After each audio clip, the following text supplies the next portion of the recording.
बिस्मिल्लाहिर्रहमानिर्रहीम। अस्सलामु अलैकुम। उम्मीद है कि सब खैरियत से होंगे।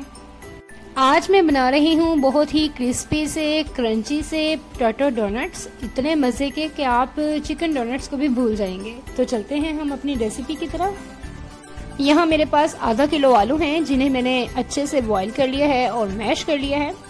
अब मैं इसमें ऐड करूँगी ब्रेड क्रम्स। 2 या 3 टेबलस्पून आप इसमें ब्रेड क्रम्स ऐड कीजिएगा। अच्छा, ज़्यादा ऐड करेंगे ना अगर हम ब्रेड क्रम्स तो फिर ये मीठा मीठा सा हो जाएगा, इस चीज़ का भी ख्याल रखना है।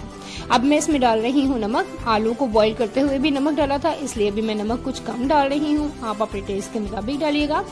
और इसमें मैं ऐड कर रही हूँ सुरख मिर्ची पाउडर और धनिया और ज़ीरा पाउडर। इसके अलावा अगर जो स्पाइसी नहीं खाते ना तो वो सुरख मिर्च को स्किप कर सकते हैं और वो काली मिर्च का इस्तेमाल कर लें।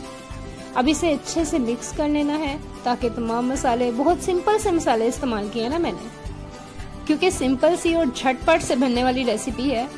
अब देखिए जी, हमारा मटेरियल रेडी हो चुका है। आप अगर इसमें धनिया या सब्ज़ मिर्चें कुछ भी आप ऐसा ऐड करना चाहते हैं तो आप कर सकते हैं। अब मैं इसकी डोनट शेप दूंगी, तो जिस तरह हम आलू की टिक्कियाँ बनाते हैं बिल्कुल उसी तरह से करके, और कोई भी आपके पास अगर कोई बोतल का कवर है, जैसा कि ये मेरे पास लिपस्टिक का एक कैप है, और इसी के साथ मैं इसकी डोनट शेप बनाऊंगी और इसको फिर बाद में मैं अच्छे से सेट कर लूँगी। और इसी तरह से बिल्कुल मैं बाकी के सब डोनट्स रेडी कर लूँगी। अच्छा, अब हमें इसकी कोटिंग रेडी करनी है, तो जिसके लिए मैंने लिया है एक अलग बाउल में 2 खाने के चम्मच मैदा, और इसमें मैं डाल रही हूँ 1 खाने का चम्मच कॉर्नफ्लावर। कॉर्नफ्लावर को आप स्किप भी कर सकते हैं, लेकिन क्रिस्पी करने के लिए मस्ट है कि आप डाल लीजिए। और इसका मैं बैटर रेडी करूँगी, और बैटर की कंसिस्टेंसी इतनी होनी चाहिए कि ये अच्छे से कोट कर ले, बिल्कुल बह ना जाए।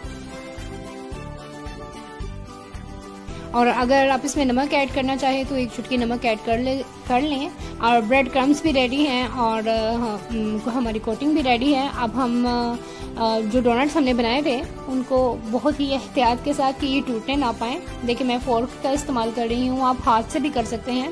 इसमें डीप करें और इसे अच्छे से कोट कर लें मैदे से, और फिर इसके बाद हम इस पर अच्छे से कोटिंग करेंगे क्रम्स की।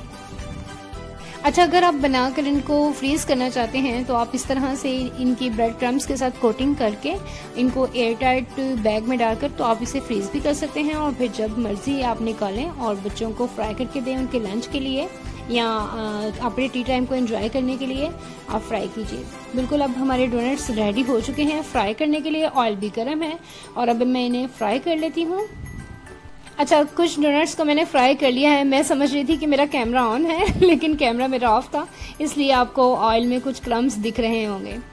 तो बिल्कुल जी, आप इसी तरह से इन डोनट्स को फ्राई कीजिए, उलट पलट करते रहिए, और दोनों तरफ से जैसे ही गोल्डन ब्राउन प्यारा सा कलर आ जाए तो आप इनको निकाल लीजिए। जैसा कि ये देखें, मैं आपको दिखा रही हूँ कितनी प्यारी क्रिस्पी सी लुक है और कितना अच्छा कलर है।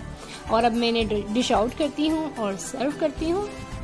बहुत ही इजी सी झटपट से बनने वाली रेसिपी है, आप ज़रूर ट्राई कीजिएगा और मुझे कमेंट्स में बताइएगा कि आपके पोटैटो डोनट्स कैसे बने। और अगर अभी तक आपने मेरे चैनल को सब्सक्राइब नहीं किया तो जल्दी से मेरे चैनल को सब्सक्राइब कर लीजिए, और जिन बहन भाइयों ने सब्सक्राइब कर लिया है उनका दिल से शुक्रिया अदा करती हूँ। अब दीजिए मुझे इजाज़त, दुआओं में याद रखिएगा, अपना ख्याल रखिएगा। अल्लाह हाफिज़। फिर मिलेंगे किसी नई रेसिपी के साथ।